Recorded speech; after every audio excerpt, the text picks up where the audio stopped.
You're studying, you're getting certifications, you're applying to jobs, yet nothing's working. No interviews, no callbacks. And the worst part, you don't even know what you're doing wrong. On paper, it looks like you're doing everything right. I've worked with and interviewed a lot of people trying to break into cybersecurity, and I can tell you within 10 seconds who's going to get hired and who isn't. It's not because they're not smart, it's because they're making mistakes and they don't even realize it. And if you don't fix these, you're going to stay exactly where you are. I'm going to walk you through the biggest ones I see. And more importantly, I'm going to show you how to fix them. Because some of these, well, they don't feel like mistakes. And that's why they're so dangerous. Mistake number one. I had a candidate tell me they knew Wireshark. Confident, no hesitation. So I pulled up a packet capture and I said, walk me through what you're seeing. 10 seconds in, I already knew they weren't analyzing anything. They were guessing. And when that happens, the interview is basically over. Not because they don't know anything, but because they don't know how to use what they know. This is where most people mess up. You watch tutorials, you follow along step by step, everything in that moment makes sense. You feel like you're learning something, you feel like you're grasping those concepts.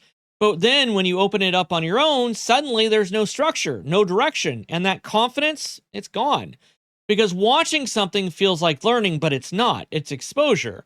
And exposure is definitely not skill. Skill is what happens when you don't know the answer, when you don't have guidance, when you have to figure it out all by yourself.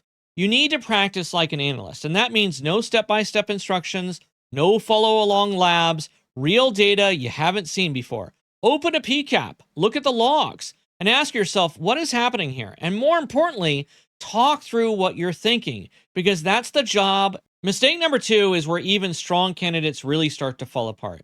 You say you understand networking. It's on your resume. You've studied for it. You've passed exams for it. You have certifications for it. So I asked a very simple question. Explain the TCP handshake. Everything slows down. You hesitate, you start overthinking, you lose that clarity of mind. And in that moment, I'm not evaluating your knowledge anymore. I'm evaluating your ability to communicate.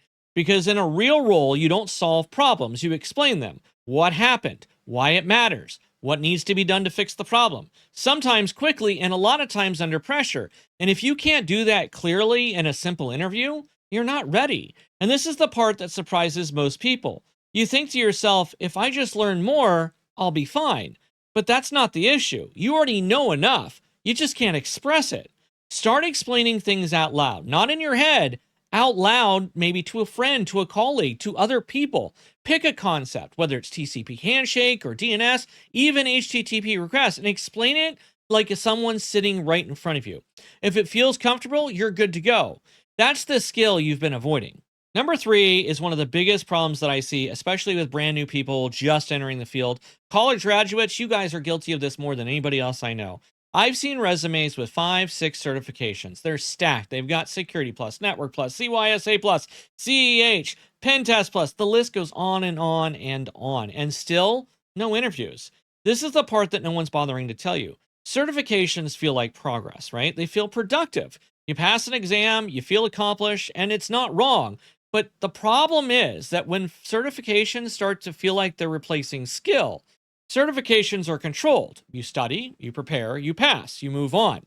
Real world work isn't like that. There's no script, no answer key, no multiple choice. The employers know the difference immediately between a certification and what's really out there. That's why a lot of times someone with fewer certifications has more practical skill, and they're going to get hired faster. Every certification should lead to one thing. Can you show me how to use this? If you can't, it's not helping you. And yes, I know I'm guilty of it. I constantly say, look, there's certifications that are to get you through the HR gateway, and that is 100% still true. But if you've got a certification on your resume, the employer expects you to know that knowledge. I talked to a SOC manager one time who was hiring, and he's like, I got the perfect candidate. He's got CCNA, he's got CWNA, he's got this, he's got that, he's got like 6 or 7 certifications. The guy was genuinely excited to interview this person. I asked him the next day, hey, how'd that interview go? He said, I had never been more disappointed in an applicant in my entire life. He felt like the guy just went out there and got certifications to pad his resume. He had no practical knowledge. He couldn't even walk through basic Cisco routing, and he had the certification for it. This is where people start to realize their practical skills outmatch certifications.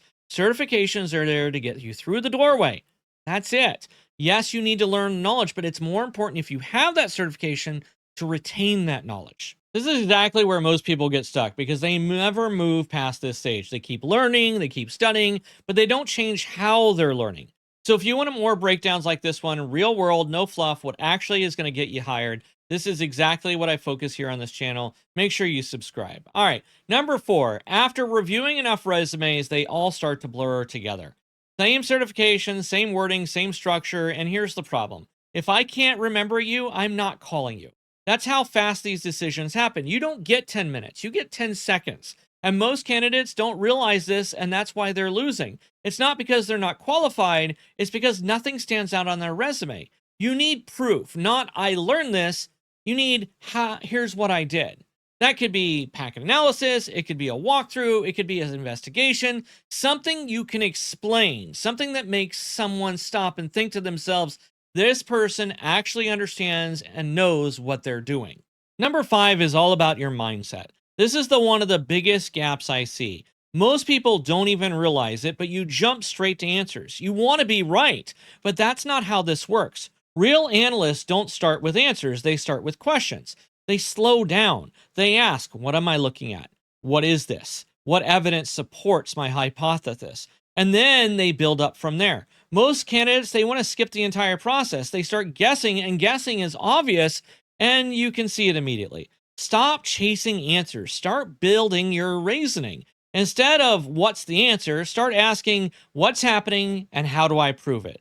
That shift alone puts you ahead of almost everyone looking for a job right out of the field.